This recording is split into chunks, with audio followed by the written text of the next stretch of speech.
പ്രതിഷേധം ശക്തമാകുന്നതിനിടെ വിദേശ സംഭാവന നിയന്ത്രണ ഭേദഗതി ബിൽ ഇന്ന് ലോക്സഭയിൽ ചർച്ചയ്ക്കെടുക്കും. ആഭ്യന്തരമന്ത്രി അമിത്ഷായാണ് ബിൽ അവതരിപ്പിക്കുന്നത്. ഭേദഗതിയെ ശക്തമായി എതിർക്കാനാണ് പ്രതിപക്ഷത്തിന്റെ തീരുമാനം. ചർച്ചയിൽ പങ്കെടുക്കാൻ കേരളത്തിൽ നിന്നുള്ള പ്രതിപക്ഷ എംപിമാരും ഡൽഹിയിലെത്തി. വിവരങ്ങളുമായി അർജുൻ പീതാംബരനാണ് ഡൽഹിയിൽ നിന്ന് ചേരുന്നത്.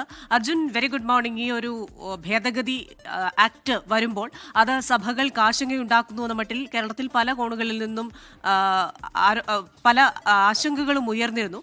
അപ്പോൾ കേരളത്തിലെ എംപിമാർ ഈ ഒരു ഭേദഗതിയെ എതിർക്കുമെന്നാണ് പറഞ്ഞിരിക്കുന്നത്. ഏത് തരത്തിലായിരിക്കും പാർലമെന്റിൽ ഇത് വരുമ്പോൾ അതിനോടുള്ള ഒരു സമീപനം? Gokul, Krishna, very good morning. ഈ കേരളത്തിൽ തിരഞ്ഞെടുപ്പിന്റെ പ്രചാരണം കൊടുമുടിയിൽ എത്തി നിൽക്കുകയാണ്. ക്രൈസ്തവ സമൂഹം അടക്കമുള്ള ന്യൂനപക്ഷ വിഭാഗങ്ങൾക്കിടയിലേക്ക് ആശങ്കയുടെ തീ കോരിയിട്ടുകൊണ്ട് ഈ ഒരു FCRA നിയമ ഭേദഗതി ബിൽ അത് ലോക്സഭയിലേക്ക് എത്തുന്നത്. അത് ലോക്സഭയ്ക്കകത്തും പുറത്തും വലിയ പ്രതിഷേധത്തോടെ എതിർക്കാനാണ് ഇപ്പോൾ പ്രതിപക്ഷം തീരുമാനിച്ചിരിക്കുന്നത്. ഈ ഒരു സഭാ സമ്മേളനത്തിൽ പങ്കെടുക്കാൻ വേണ്ടി ഇന്നത്തെ ദിവസം ഈ FCRA ബില്ല് ചർച്ചയ്ക്കെടുക്കുമ്പോൾ ആ ചർച്ചയിൽ പങ്കെടുത്ത് പ്രതിഷേധം അറിയിക്കാൻ വേണ്ടി മാത്രമായിട്ട് തിരഞ്ഞെടുപ്പ് പ്രചാരണത്തിൽ നിന്നും ഒരു ദിവസത്തെ അവധിയെടുത്ത് UDF എംപിമാരും അതുപോലെ തന്നെ കേരളത്തിൽ നിന്നുള്ള CPM എംപിമാരും ഇവിടെ ഡൽഹിയിലേക്ക് എത്തിയിട്ടുണ്ട്. കെ രാധാകൃഷ്ണൻ, അതുപോലെ തന്നെ കോൺഗ്രസിന്റെ ഹൈബി ഈഡൻ, കൊടിക്കുന്നിൽ സുരേഷ്, ഡീൻ കുര്യാക്കോസ്, അതുപോലെ തന്നെ ഫ്രാൻസിസ് ജോർജ്, ആന്റോ ആന്റണി, വെന്നി ബെഹനാൻ തുടങ്ങിയിട്ടുള്ള എംപിമാരെല്ലാം ഇന്നലെ രാത്രിയോടെ തന്നെ ഡൽഹിയിലേക്ക് എത്തിയിട്ടുണ്ട്. ഇന്ന് രാവിലെ 10:30 പാർലമെന്റ് കവാടത്തിൽ പ്രതിഷേധിച്ചുകൊണ്ടായിരിക്കും ഈ ബില്ലിനെതിരെയുള്ളൊരു നിലപാട് കോൺഗ്രസ് എംപിമാരും പ്രതിപക്ഷ എംപിമാരും അറിയിക്കുക. അതിനുശേഷം ബില്ല് ചർച്ചയ്ക്കെടുക്കുന്ന സമയത്ത് ഉച്ചയോടെ ആയിരിക്കും അമിത്ഷാ ഈ ബില്ല് അവതരിപ്പിച്ചുകൊണ്ട് അത് ചർച്ചയ്ക്കെടുക്കുക.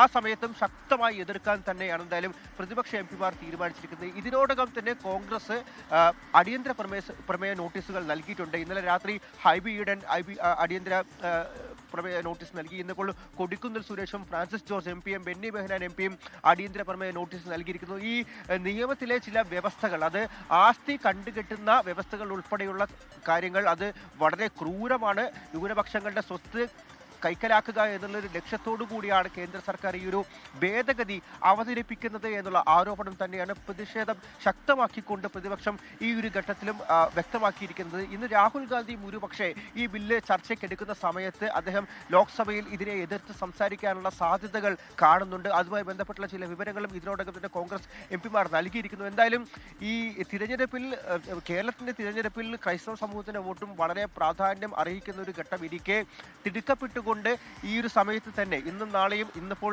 ലോക്സഭ ചേരും, ഇന്ന് ലോക്സഭയിൽ പാസ്സാവുകയാണെങ്കിൽ നാളെ രാജ്യസഭയിലേക്ക് ഈ ബില്ലെടുത്തുകൊണ്ട് രാജ്യസഭയിലും പാസ്സാക്കാൻ സാധിക്കും. അത്തരത്തിലൊരു നീക്കത്തിലേക്ക് കേന്ദ്ര സർക്കാർ കടക്കുമോ എന്നുള്ള കാര്യം തന്നെയാണ് അറിയാനുള്ളത്. കാരണം ക്രൈസ്തവ സമൂഹം പ്രത്യേകിച്ചും വിവിധ സഭകൾ ഇപ്പോൾ അറിയിച്ചിരിക്കുന്നത് ഈ ബില്ല് പാസ്സാക്കുന്നതിന് മുൻപ് അത് പാർലമെന്ററി സ്റ്റാൻഡിംഗ് കമ്മിറ്റിക്ക് വിടണമെന്നും അതിന്റെ വ്യവസ്ഥകളെ സംബന്ധിച്ചൊരു പുനർചിന്ത വേണം. ഈ സഭകൾക്കും അതുപോലെ തന്നെ ന്യൂനപക്ഷങ്ങൾക്കും ക്രൂരമായി വരുന്ന ഇത്തരം വ്യവസ്ഥകൾ മാറ്റിക്കൊണ്ട് വീണ്ടും ഈ ബില്ല് അവതരിപ്പിക്കണമെന്നുള്ള ആവശ്യമാണ് ഇന്നലെ ഇപ്പോൾ അമിത്ഷായ്ക്കടക്കം എല്ലാ എംപിമാർക്കും നിവേദനം നൽകിക്കൊണ്ട് CBCI വ്യക്തമാക്കിയിരിക്കുന്നത്. മറ്റു ന്യൂനപക്ഷ വിഭാഗങ്ങളും സമാനമായിട്ടുള്ള തന്നെ ആശങ്കകൾ അറിയിച്ചിരിക്കുന്നുണ്ട്. മാത്രമല്ല കേന്ദ്ര സർക്കാർ പ്രതിനിധികളെയും അതുപോലെ തന്നെ എംപിമാരെയും എല്ലാം നേരിട്ട് ബന്ധപ്പെടാൻ വേണ്ടിയിട്ട് ശ്രമങ്ങൾ നടത്തിയിട്ടുണ്ട്. പല എംപിമാരുമായി ഈ സഭകൾ സംസാരിക്കുന്നുണ്ട്. ഇതിന്റെ എല്ലാം അടിസ്ഥാനത്തിൽ പാർലമെന്ററി സ്റ്റാൻഡിംഗ് കമ്മിറ്റി വിട്ടുകൊണ്ട് പിന്നീട് ഒരു ചർച്ചയ്ക്ക് എടുക്കാനായി മാറ്റണമെന്നുള്ള ആവശ്യമാണ് ഇപ്പോൾ ന്യൂനപക്ഷ വിഭാഗം ഉന്നയിക്കുന്നത്. അതേ ആവശ്യം തന്നെയായിരിക്കും സഭയ്ക്കകത്ത് പ്രതിപക്ഷ എംപിമാരും നടത്താൻ പോകുന്നത്. ക്രിസ്റ്റീന, ഗോകുൽ. ശരി അർജുൻ, ഏതായാലും ഇന്നലെ കിരൺ റിജിജു അടക്കം കേന്ദ്രമന്ത്രിമാരുടെ വിശദീകരണങ്ങളിലൊന്നും സഭാ നേതൃത്വം തൃപ്തരായിരുന്നില്ല. അതിനു മുകളിൽ നേതാക്കളുണ്ടല്ലോ, പ്രധാനമന്ത്രി തന്നെ പറയട്ടെ എന്നതായിരുന്നു CBCയുടെയും KCBCയുടെയും ഒക്കെ പ്രതികരണം. ഏതായാലും ഒരു പാർലമെന്ററി സമിതിയിലേക്ക് കൊണ്ടുപോയി ഈ തെരഞ്ഞെടുപ്പ് കാലത്തെങ്കിലും തൽക്കാലം അതൊന്ന് അടക്കി വെക്കുക, അത് വീണ്ടും ഒരു പഠനത്തിലേക്ക് വിടുക, ചർച്ചയിലേക്ക് വിടുക എന്നതായിരിക്കാം ഒരുപക്ഷെ ഇന്ന് പാർലമെന്റിൽ സ്വീകരിക്കുക. ശക്തമായ പ്രതിഷേധം എന്തായാലും പ്രതിപക്ഷം ഉയർത്തുമെന്ന് സംശയമില്ല.